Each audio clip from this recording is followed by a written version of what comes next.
નમસ્કાર, આપ જોઈ રહ્યા છો યુટીસી ન્યૂઝ. લોકસભાની ચૂંટણી 2024 ના મતદાન પૂર્વે મતદારો પોતાની સરકાર વિશે શું વિચારી રહ્યા છે તે જાણવા માટે અમે વોટરના ઘરે રિપોર્ટર આ ખાસ કાર્યક્રમ લઈને આવ્યા છે અને અમે મતદારો પાસે જઈએ છીએ. મતદારો આ ઇલેક્શનને લઈને શું વિચારે છે તેને લઈને જે અલગ અલગ જગ્યાઓ પર અમે પહોંચી રહ્યા છે. આજે અમે આવ્યા છે ગિરીશ ગુપ્તાજીના ઘરે. તેઓ ચાર્ટર્ડ એકાઉન્ટન્ટ પણ છે અને એક લેખક પણ છે. આજે આપણે દેશની ઇકોનોમી અને જે સાહિત્ય છે એ બંને પર ચર્ચા કરીશું કે જે મતદારો છે તે આ જે ચૂંટણી છે તેને લઈને શું વિચાरी રહ્યા છે. गुप्ता जी, आपका स्वागत है सबसे पहले तो. और जैसे मैंने कहा कि आप अकाउंटेंट भी हैं और राइटर भी हैं, तो सबसे पहले राइटर की ही बात करते हैं. जैसे कि अकाउंटेंट है तो ये कैसे सफ़र शुरू हुआ, क्या क्या किया? आपका बहुत बहुत धन्यवाद. मैं कॉलेज के टाइम से लिखना शुरू किया था उस समय. फिर 2-3 साल तक लिखने के बाद फिर जॉब या मैरिज के बाद जॉब लगी, फिर वो लिखना बंद हो गया था. अभी कोरोना का टाइम समय जब ऐसा आया था तो थोड़ा घर पे भी रहे थे. ऑफिस का काम तो स्टार्ट ही था, लेकिन कोरोना के टाइम जो इतना सब कुछ देखा, फीलिंग हुआ, तो उस समय वो जो अंदर का लेखक था वो जाग उठा. तो तब से फिर मैं लगातार लिख रहा हूँ. कोरोना के टाइम से कुछ अंदर से फीलिंग ऐसी जागृत हुई कि कुछ लिखना चाहिए जिससे जो जो समाज में दुख है, अकेलापन है और कुछ सच्चाई सामने आई कोरोना में जीवन की वास्तविक. तब उसने मेरे अंदर के लेखक को जो सोया हुआ था कॉलेज के टाइम के बीच में वो जगाया. तब से मैं लगातार लिख रहा हूँ करीब 4 साल से. सर, ये जैसे आपने बताया कि कोविड के समय से आपने लिखना शुरू किया. जैसे हमने पहले ही शुरुआत की कि चुनाव है, वोटर है, मतदान है. 2024 के चुनाव के पहले जो कोविड गया है तो इसकी असर देखने को मिल सकती है इस चुनाव में कि उस जो माहौल था उसकी कोई छवि इस चुनाव में दिखेगी? अभी एक्चुअली कोरोना को काफ़ी टाइम हो गया, तो कोरोना का कोई डायरेक्ट वो इस चुनाव में असर नहीं दिखेगा क्योंकि कोरोना का मुद्दा नहीं है. लेकिन हाँ, ये है कि कोरोना में जो दिक्कत हुई थी तो इतना सब कुछ प्रॉब्लम हुआ था, तो भारत सरकार का उसमें क्या रवैया था, सरकार ने किस तरह से लोगों की मदद की, तो वो एक लोगों के दिमाग में रहता है कि अगर कोई ऐसी मुसीबत या विपदा आए तो सरकार किस तरह से हमारे साथ खड़ी रह सकती है और हमारे लिए क्या करती है. वो एक उनके दिमाग में जो किया है वो रहता है, उसका असर रहता है. सर, अब चुनाव पे तो बात करेंगे, पहले हम आपके जो लेखन है उस पे बात करेंगे. ये क्या है जो आपको मिला है और ये कैसे मिला है? हाँ, एक्चुअली ये जो मुझे मिला है, मैं 3 साल से लिख रहा हूँ. मेरी खुद की भी पुस्तक है, 4 पुस्तक मैं निकाल चुका हूँ और साझा संकलन में भी करीब 10-15 में मैंने उसमें भाग लिया है. ये जो इंदु नांदेल जी हैं, जिनकी ये फ़ोटो है, ये भारतीय मूल की हैं और इंडोनेशिया में करीब 20-25 साल से रह रही हैं. पहले जर्मनी भी थी, फिर वो इंडोनेशिया में ही सेटल हैं.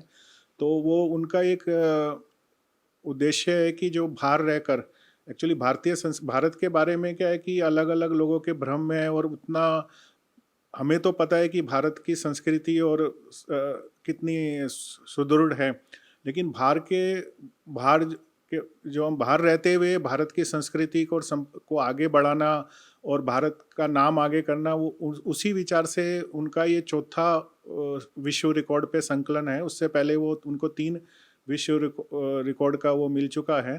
तो उनका ये रहता है कि जैसे अभी इससे पहले की जो किताब आई थी कि भारतीय त्योहारों के ऊपर सबको पता लगना चाहिए कि भारत की जो विविधता है, संस्कृति है, धर्म है और भारत कितना उन्नत और समृद्ध देश है संस्कृति में, जो कि विदेशियों लोग आए थे तो उन्होंने उसको लूटने की कोशिश की थी. तो उसको फिर से हमारा एक साहित्य के द्वारा एक कर्तव्य है कि हम उसको आगे बढ़ाएं. तो इसी विचारधारा से वो विश्व रिकॉर्ड को आगे बढ़ाने के लिए पुस्तक निकालती है, जिसमें मैंने भी भाग लिया है. इससे पहले भारतीय त्यौहार के ऊपर एक पुस्तक आई थी जिसमें मेरी भी 2 कविताएं थी. अभी ये उनका चौथा संकलन है जिसमें मैं सह संपादक के रूप में हूँ. मैंने भी इसका सह संपादन किया है और इसमें मेरी 2 कविताएं हैं.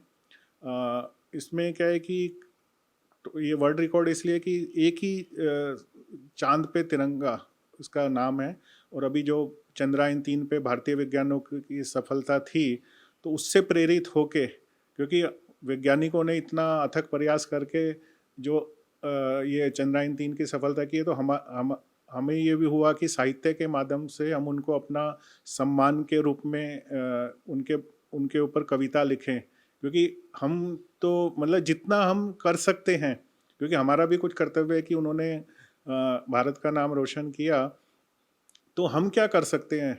तो साहित्य के माध्यम से जब हम उन लिखेंगे और उनको ये पुस्तक मिलेगी, तो उनका भी एक मोटिवेशन बढ़ेगा, और जब सब पढ़ेंगे तो सबको एक मोटिवेशन मिलता है। तो इसी विचारधारा से ये पुस्तक का उन्होंने किया। तो इसमें करीब 116 कविताएं हैं और 86 लेखक हैं।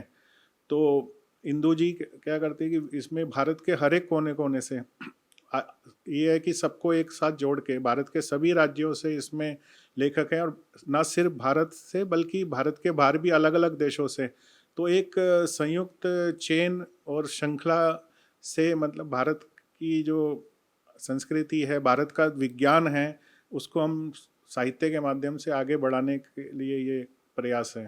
सर, जैसे आपने कहा कि फेस्टिवल जो इंडियन फेस्टिवल है, अभी लोकशाही का सबसे बड़ा पर्व चल रहा है। ये भी एक दुनिया में जाना माना जाता है, क्योंकि इतना बड़ा देश और उसमें चुनाव करवाना ये बहुत बड़ा टास्क है। तो इस चुनाव को लेकर क्या सोचते हैं, प्रणाली को लेकर क्या सोचते हैं, इस पर कभी कोई लिखा है या लिखने की कोशिश? मैंने लिखा है, अगर आप बोलो तो मैं। जी जी, जरूर जरूर जरूर। मैंने अभी लिखा है चुनाव के बारे में, क्योंकि लेखक तो उसको हर विषय में लिखना होता है और वो अपने लेखनी के माध्यम से जागृति पैदा करनी होती है। तो अभी मैंने लिखा था, उसका शीर्षक है मतदान का सदुपयोग। पहले तो हम सबको मतदान करना चाहिए, और उस मतदान भी उसका सदुपयोग करना चाहिए कि सही तरीके से सही पार्ट देना चाहिए। तो उसके ऊपर मैंने लिखा है कि आ गए हैं देश में फिर से चुनाव, आ गए हैं देश में फिर से चुनाव, मत देखना सिर्फ आटे दाल के भाव। मत मांगो तुम मुफ्त की खैरात, मत मांगो तुम मुफ्त की खैरात, जब हो तिरंगे के शान की बात। परिवारवाद नहीं लोकतंत्र की शान बढ़े, परिवारवाद नहीं लोकतंत्र की शान बढ़े, विश्व में सबसे आगे मेरा भारत महान बढ़े। सनातन संस्कृति के विरुद्ध दुष्प्रचार न हो, सनातन संस्कृति के विरुद्ध दुष्प्रचार न हो, धर्म ही राजनीति का आधार न हो, धर्म ही की राजनीति ना हो, धर्म की राजनीति ना हो, राजनीति में धर्म हो। सर्वांगीण विकास के लिए ही उठे सरकार के कदम, धर्म की राजनीति ना हो, राजनीति में हो धर्म, सर्वांगीण विकास के लिए उठे सरकार के कदम। संकीर्णता तुष्टीकरण विघटन की विचारधारा को हराना है, संकीर्णता तुष्टीकरण विघटन की विचारधारा को हराना है। राष्ट्र निर्माण को ध्यान में रख के मतदान करने जाना है। नापाक दुश्मन को कभी देश की सरहद में ना आने देना, नापाक दुश्मन को कभी देश की सरहद में ना आने देना। मुफ्त के चक्कर में गलत आदमी को संसद में नहीं आने देना। तो दोस्तों, चुनावी पर्व में अपनी जिम्मेदारी बखूबी निभाएं, अपने देश की बागडोर किसी गलत हाथ में ना जाए। सही सरकार राष्ट्र निर्माण का पहला सोपान है, सही सरकार राष्ट्र निर्माण का पहला सोपान है। बहुत सोच समझ के करना दोस्तों अपना मतदान है। बहुत खूब आपने मतदान पे भी इतना अच्छा लिखा है। मैडम, आपसे थोड़ी बात करेंगे, क्योंकि जब इनकी कविता की शुरुआत हुई थी तो आटा और जो चावल है उसकी कीमत मत देखना। तो एक महिला हो, काफ़ी सारे लोग बोल रहे हैं कि किचन का बजट काफ़ी बिगड़ा है, महंगाई काफ़ी उस चीज़ में आई है। एक महिला के नाते इस चुनाव में आप क्या सोचते हैं कि महंगाई है, महिलाएं देखेंगी उसको? एक्चुअली जो बेसिक चीज़ें हैं उसमें तो महंगाई इतनी नहीं है। जो इंसान को जो बेसिक चीज़ चाहिए होती है उसमें तो काम चलता है। महंगाई को वो किस नज़र से देखते हैं, कुछ चीज़ें हैं जो बहुत महंगी हैं, आप वो जनरल लोगों के लिए नहीं होती हैं, उसमें आपको नहीं जाना। जनरल इंसान के लिए कोई खास चल रहा है काम सबका। लेकिन लोग बोलते हैं गैस का सिलेंडर से लेकर चावल आटा सबका ही भाव बढ़ गया है। सबका भाव बढ़ गया, उस हिसाब से लोगों की इनकम आमदनी भी बढ़ रही है ना, उस इसलिए पहले जैसा ही रेशियो है, कुछ खास फर्क नहीं, मैं ऐसा मानती हूँ। सर, आपकी कविता में राष्ट्रवाद, संस्कृति, मुक्तखोरी, इन सब की भी काफ़ी चर्चा है। तो इस बार का जो वोटर है, क्योंकि सभी सरकारें कुछ ना कुछ मुफ्त दे रही हैं।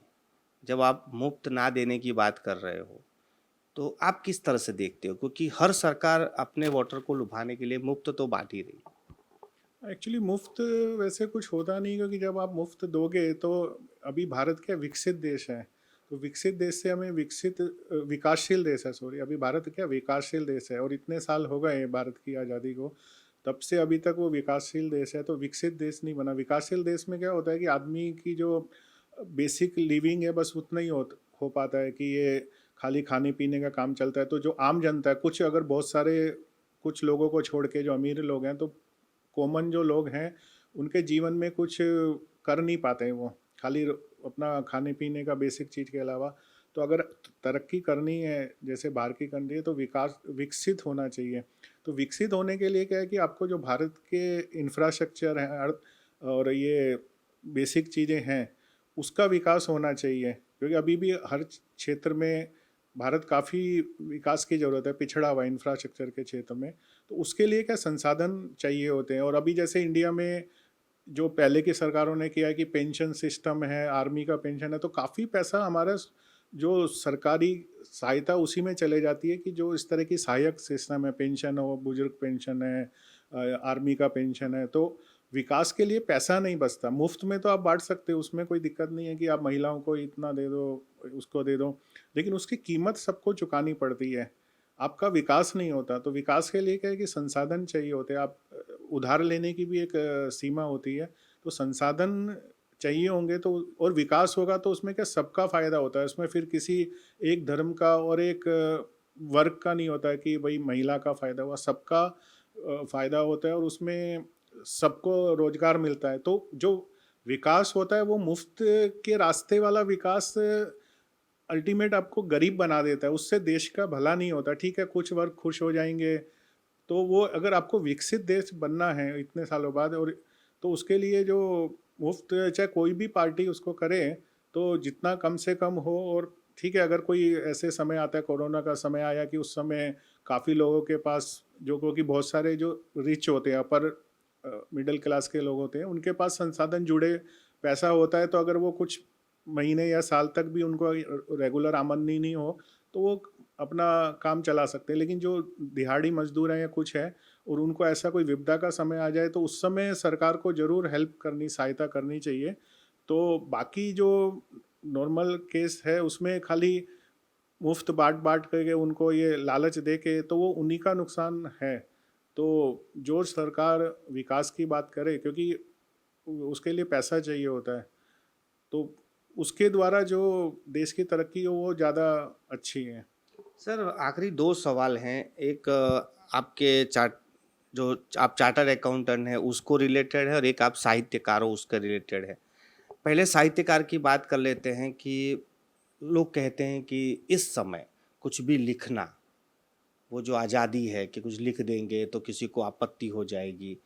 पहले ऐसा नहीं था, एक दौर जो हम सुनते थे कि किसी के भी बारे में कुछ लिख सकते थे, व्यंग्यात्मक, साहित्यकार की कलम खुली थी। अब कहते हैं कि साहित्यकार की कलम बंधी हुई है, वो सोच कर लिख रहा है। और लोग ये चर्चा कर रहे हैं कि साहित्यकार 2 तरह के हो गए हैं, एक सरकार के सपोर्ट में, एक सरकार के विरोध में। आप क्या सोचते हैं? एक्चुअली मेरा ये है कि जो साहित्यकार है उसको सच के साथ रहना चाहिए, और सच जो है वो साहस होना चाहिए। मतलब आपको साहस, आपको ये नहीं सोचना चाहिए कि मुझे किसी को खुश करना है।